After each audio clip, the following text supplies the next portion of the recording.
And this competence is the collaborating competence, and specifically collaborating with colleagues. Um, in order to know how collaboration skills improve during this first year, feedback is literally your essential data. Luckily, during this first year, we had a lot of opportunities to practice in giving and receiving feedback, and we have a lot of data on our collaboration aspect.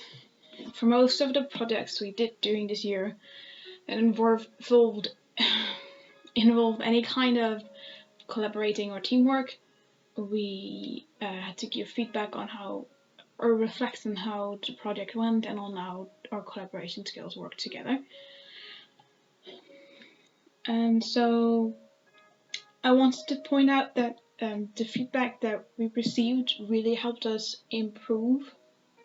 And for me specifically, for example, the feedback we received in the first quarter on our micro teaching was very key towards my development and development of my teaching style, but also making me aware of certain habits that I had, of certain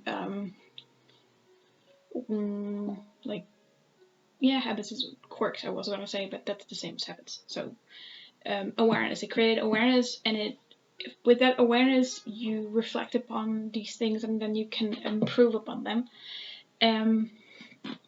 And as I mentioned before, for me, that was a lot about the teaching style and the interactivity of it, and how I could interest students in my teaching. So it gives you clear goals to work towards, and it gives you just general clarity in improvement and in development of your skills. And then regarding specifically towards collaboration, we had in the beginning of the year that the teaching history class that we had to make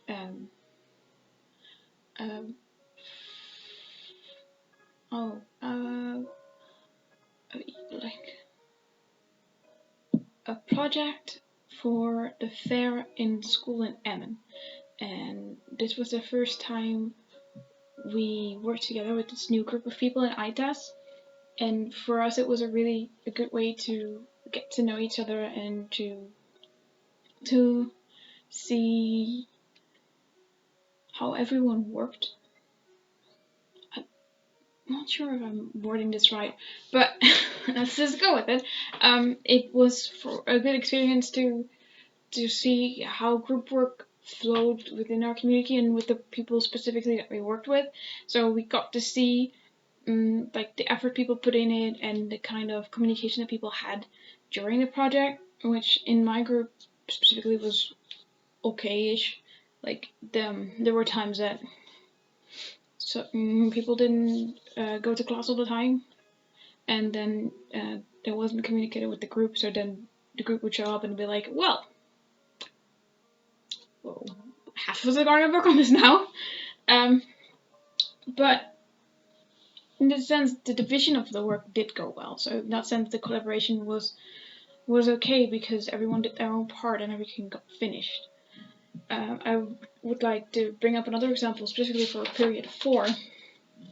And here I worked together with Yumi, and we really worked on this project of a timeline about South Korea and America and the relationships between the two countries over this specific period of time. And for us, we really co-captained this collaboration. So both of us brought in new ideas, both of us equally divided the work, and we had good communications on when we were going to meet up and when we were going to do which part of the job. And I asked Yumi for feedback on this because I felt that collaboration was very beneficial towards me. Yumi was able to pick up on my weak points and give me a certain structure to perform and do the assignment very well. And I think I really enjoyed that collaboration. And then I asked Yumi for feedback, and she agreed that we were good partners, and I use the word partners here very consciously because we just work together on an equal level. And the only in negative feedback, if it's never, it's not even negative feedback. The thing she said as well is is that I sometimes get off topic because I get so sucked into the information that we're dealing with that I find something and like, hey, that's interesting. I didn't know that, huh? And then I'll share it with her while she's working on something else. So she was like, yeah, sometimes that was distracting, you bringing up a random information into the mix or just sharing your knowledge when it was not added towards the project that we were doing. But generally, so that was a very good working relationship, and I want to contrast that in a working relationship I had in period 3.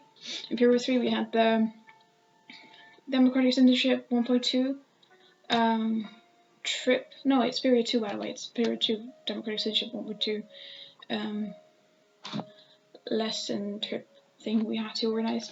It's a group project, and you had to create a lesson, and we created an excursion in one lesson and an activity in the second lesson. And in this, it was also a group project, and we divided the work in advance in 3 parts, and I did my part.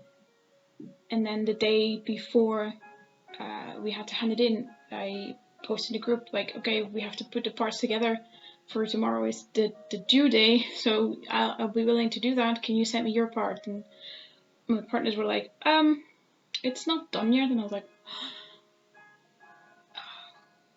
okay, so, and thus, what do you want me to do with that? In the end, they did hand me in, they did give me their work the next day, and we made a general assignment of it, and we sent it, but because the quality of it was low, we failed the subject. And I feel like in this collaboration, I could have definitely used better communication, used better checks. I just was too trustworthy, I guess. I was too much, I had too much faith in that everything, like, because from my perspective, it was like, okay, well, everyone does their job, and then job together, and then it's good, right? In this case, we needed to work more together, I think, and have more cohesion in the project. So what I want to take with me for next year is that being assertive and asking these kind of questions is alright. Taking the lead, even though it might not be my most preferable position in group work, might be very beneficial for the work. And if I don't want the situation from period 2 to repeat itself, I will have to make sure to be assertive in the group work and place myself in the position of leader to learn to demand work be done on time and see progress of the work on time, and not just expect progress to be made, or to be too nice and understanding, be like, oh well, okay, that's fine, I'll get it. Be more strict about it. So be more leader-like in that kind of communication and collaboration. Industrial collaboration is a goal for next year. And then a side note, I wanted to talk about my development and feedback that in the beginning of this year, I really felt like a student. So I came into ITES being like, okay, let's go study. Really student-like mentality. And with the feedback that I received this year, specifically on my teaching skills and teaching scenarios, it made this realization grow that, okay, I'm a student teacher. I am not a teacher yet. I really don't feel comfortable enough to call myself a teacher, or feel sure enough about my skills to stand in front of a lesson full time at this moment in time.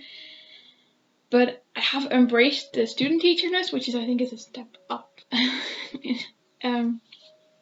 I want to continue being a student teacher for the coming year, so that I don't want to much develop on that, except for getting more comfortable in front of the class, as I mentioned before. But the practical experience. Experience is the word I was looking for. Practical experience.